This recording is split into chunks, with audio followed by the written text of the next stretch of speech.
مورخین کے مطابق مسیلمہ کی فوج کی تعداد 40,000 سے بھی زیادہ تھی، جبکہ خالد کے پاس صرف 13,000 سپاہی تھے۔ جی، 13,000۔ یہ تو 3 گنا سے بھی زیادہ کا فرق ہے، اور اوپر سے وہ اپنے مرکز سے اتنے دور تھے کہ ان تک کوئی مدد یا راشن پہنچانا ناممکن تھا۔ یہ تو شروع ہونے سے پہلے ہی ایک ہاری ہوئی جنگ لگتی ہے۔ بظاہر تو یہی لگتا ہے، لیکن یہیں ہمیں دونوں کمانڈروں کی سوچ کا فرق نظر آتا ہے۔ خالد رضی اللہ تعالیٰ کو ایک سہولت حاصل تھی کہ وہ کھلے میدان میں تھے اور اس علاقے میں پانی اور جانوروں کے لیے چارے کی کمی نہیں تھی۔ اچھا، یعنی وہ ایک متحرک فوج تھے، لیکن مسیلمہ ایک دفاعی جنگ لڑنے پر مجبور تھا۔ دفاعی جنگ؟ وہ کیوں؟ دیکھیں، اسے اپنے سرسبز کھیتوں، باغوں اور بستیوں کو بچانا تھا۔ یہ اثاثے اس کی طاقت بھی تھے اور اس کی سب سے بڑی کمزوری بھی۔ وہ ایسی لڑائی چاہتا ہی نہیں تھا جس میں اس کی اپنی زمین تباہ ہو۔ اور ذرائع بتاتے ہیں کہ مسیلمہ کا اعتماد آسمان کو چھو رہا تھا۔ وہ ایسے بات کرتا تھا جیسے اسے فتح کا 100% یقین ہو۔ جی بالکل، اور اس کے سپاہی بھی اس کے لیے جان دینے کو تیار تھے۔ تو یہ صرف ایک فوج نہیں تھی، بلکہ ایک جنونی لشکر تھا جو اپنے لیڈر کے نام پر مر مٹنے کو تیار تھا۔ لیکن خالد اس طرح کے جال میں پھنسنے والے نہیں تھے۔ انہیں موتا کی جنگ کا تلخ تجربہ تھا، جہاں وہ ایک بڑی فوج کے گھیرے میں آ گئے تھے۔ بالکل، تو چونکہ وہ یمامہ کے راستوں سے واقف نہیں تھے، انہوں نے سب سے پہلا کام یہ کیا کہ ایک جاسوسی دستہ آگے بھیجا تاکہ علاقے کا جائزہ لیا جا سکے۔ اور اس دستے کی رپورٹ بہت اہم ثابت ہوئی۔ بہت زیادہ۔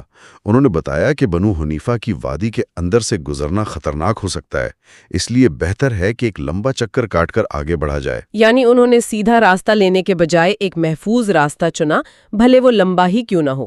لیکن مسیلمہ بھی غافل نہیں تھا۔ جی، اس کے جاسوسوں نے اسے خبر دے دی کہ مسلمانوں کی فوج آگے نکل گئی ہے۔ تو اس نے فوراً اپنا لشکر عقبہ کے میدان میں منتقل کر دیا۔ یعنی جب خالد رضی اللہ تعالیٰ عنہ وہاں پہنچے تو دشمن پہلے ہی بہترین فوجی پوزیشن پر قبضہ کر کے بیٹھا تھا۔ اب یہاں کیا کیا جائے؟ یہیں پر ایک بہترین کمانڈر کی پہچان ہوتی ہے۔ خالد نے گھبراہٹ کا مظاہرہ نہیں کیا۔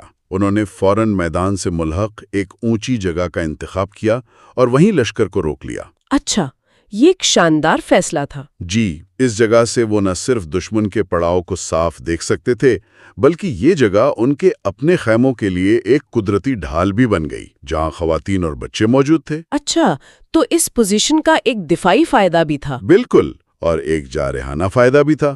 اگر مسیلمہ انہیں نظر انداز کر کے یمامہ شہر کی طرف بڑھنے کی کوشش کرتا تو وہ پیچھے سے حملہ کر سکتے۔ بالکل، خالد آسانی سے اس پر پیچھے سے حملہ کر سکتے تھے۔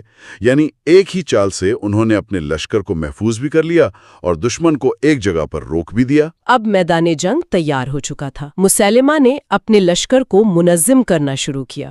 اس نے اپنی فوج کو 3 حصوں میں تقسیم کیا۔ جی، دایاں حصہ اپنے سب سے تجربہ کار سالار رجائل کو دیا، جبکہ بایاں حصہ محکم بن طفیل کے سپرد کیا، جو اپنی جاریانہ حکمت عملی کے لیے مشہور تھا۔ اور فوج کے درمیانی حصے یعنی قلب کی قیادت اس نے خود سنبھالی۔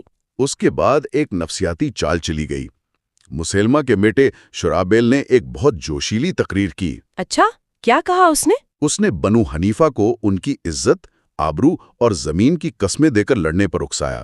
اس نے کہا، اگر تم نے آج پیٹھ دکھائی تو دشمن تمہاری عورتوں کو لونڈیا بنا لے گا اور اسی زمین پر ان کی بے حرمتی کرے گا۔ ان الفاظ کا تو بہت گہرا اثر ہوا ہوگا۔ یقیناً، اس تقریر نے لشکر میں آگ لگا دی، لیکن اس جوش کے باوجود مسیلمہ نے حملے میں پہل نہیں کی۔ اچھا، اس کی حکمت عملی کیا تھی؟ اس کی حکمت عملی بہت واضح تھی۔ وہ چاہتا تھا کہ پہلے مسلمان حملہ کریں، تھک جائیں اور پھر وہ اپنے دائیں اور بائیں بازوؤں سے ان پر بھرپور حملہ کر کے انہیں کچل دے۔ وہ انتظار کی جنگ لڑ رہا تھا۔ اور خالد اس کی چال کو سمجھ گئے۔ انہوں نے فیصلہ کیا کہ وہ دشمن کو اس کی مرضی کی جنگ لڑنے کا موقع نہیں دیں گے۔ جی، انہوں نے آمنے سامنے کی ٹکر کا فیصلہ کیا۔ ذرائع بتاتے ہیں کہ ان کے لشکر کی اصل طاقت تعداد نہیں، بلکہ ان کا جذبہ اور ایمان تھا۔ ان کے ساتھ قرآن کے وہ حافظ اور قاری تھے جو صرف مسجدوں میں بیٹھنے والے نہیں بلکہ ماہر جنگجو بھی تھے۔ اور یہ کوئی عام سپاہی نہیں تھے۔ اس لشکر میں عمر بن العاص رضی اللہ عنہ اور ان کے بیٹے عبداللہ رضی اللہ عنہ جیسے اسٹریٹجسٹ تھے۔